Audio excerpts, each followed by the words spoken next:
جب 11 محرم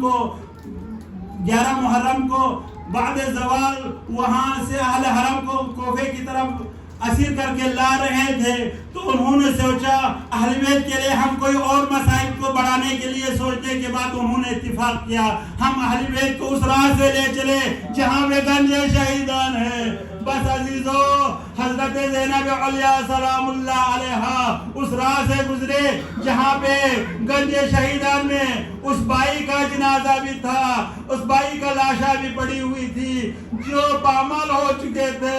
جب اپنے بائی کے لاشے کو دیکھا رہا نہ گیا, اپنے آپ کو زمین کربلا میں گرائے. واللہ مصائب میں لوگ کہتے ہیں غازی عباس جب گھوڑے سے زمین پر آئے تو دونوں بازو نہیں تھے, اس لیے غازی کی مصائب بہت بڑی ہے. خدا کی قسم غازی اور زینب دونوں کی کیفیت ایک جیسی ہے. آپ کہیں گے ایسا کیوں ہے؟ میں یہی کہوں گا اس لیے غازی کے دونوں بازو کٹے ہوئے تھے.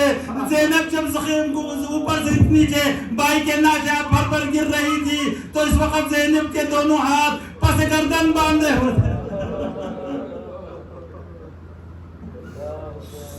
اجرکم علی اللہ کے ناش کو حضرت زینب علیہ کے بارے میں خود حضرت امام زین العابدین نے اپنے کسی صحابے کو نقل فرمایا ہے.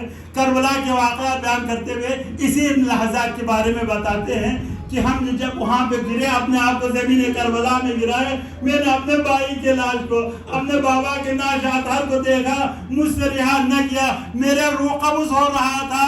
اس وقت میری پھوپھی میرے پاس آئی اور کہنے لگے اے بیٹا سجاد تم وقت کا امام ہو, اپنے آپ کو حوصلہ دو, اگر تم بھی یہاں شہید ہو گئے تو ہمارے ساتھ کوفہ اور شام میں کون جائیں گے؟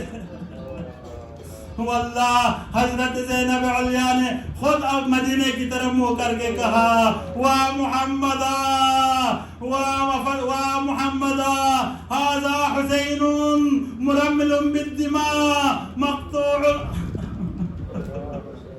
اللہ اکبر, میں کیسے بیان کروں؟ زینب علیہ مدینے کی طرف منہ کرتے ہوئے بیان کرتی ہے, خود زینب علیہ بیان کرتی ہے اے نانا جس حسین کے لیے آپ نے محبت کے حدیث بیان فرمائے تھے, حسین کی محبت کے داستان آپ سنایا کرتے تھے, آج تیرے حسین بے گور و کفن کربلا میں مقطوع راس بھی نہیں ہے, صرف ان کے سر تن سے جدا ہی نہیں ہوئے ہیں, ان کے جسم اطہر سے سارے کپڑے بھی اتر چکے ہیں. اللہ اکبر. اجرکم علی الزہرا. جب یہ قافلہ کوفے کی طرف آتے ہیں, بس عزیزو آخری جملہ مصائب کے آپ کی زحمت تمام, کوفے میں داخل ہوتے ہیں.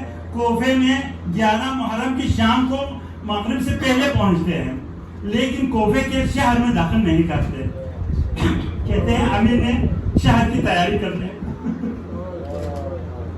آپ سن رہے ہیں مصائب زینب کی, اگر یہی کافی ہے, اگر ہم معرفت سے سنے زینب کوفے میں آئے ہیں, کون سے زینب جس کے لیے عباس چوکیداری کرتے تھے, آج وہ زینب کوفے میں کس حالت میں آ رہی ہے؟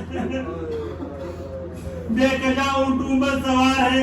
واللہ لوگ کہتے ہیں زینب کے سر پہ چادر نہیں تھے, چہرے پہ بالوں سے چھپائی ہے. اگر جس نے بھی یہ کیا ہے یہ زینب کے احترام میں توہین کیا ہے, ایسی بات نہیں ہے.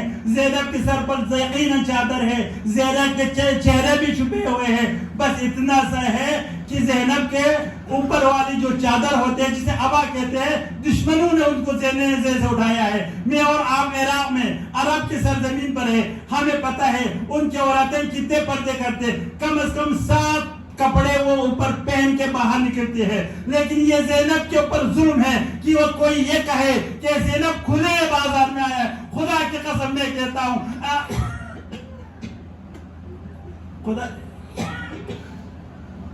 خدا کی قسم اگر زینب کھلے سر بازار میں آتے اسی وقت قیامت برپا ہوتی ہے. ادب کے دائرے میں رہ کر مصائب پڑھا کرو, ادب کے دائرے میں رہ کر. اب آپ کو میں ایک عقلی بات کرتا ہوں, خدا نخواستہ میں اور آپ حرم کی طرف جا رہے ہو, کوئی غیر معقول انسان آ کر ہمارے کسی ماں بہن کے ابا کو کھینچے تو ہمارے دل پر کیا گزرے گی؟ صرف عوام کو کھینچے تو ہمیں برداشت نہیں ہوں گے. تو ہم علی کی بیٹی کے لیے ہم کیسے سوچ سکتے ہیں بغیر سر کے بال کھلے ہوئے ہیں. خدا کی قسم ایسے نہیں ہے. بس یہی کافی ہے. عباس کی بہن ہو, امیر المومنین کی بیٹی ہو, دربار ابن زیاد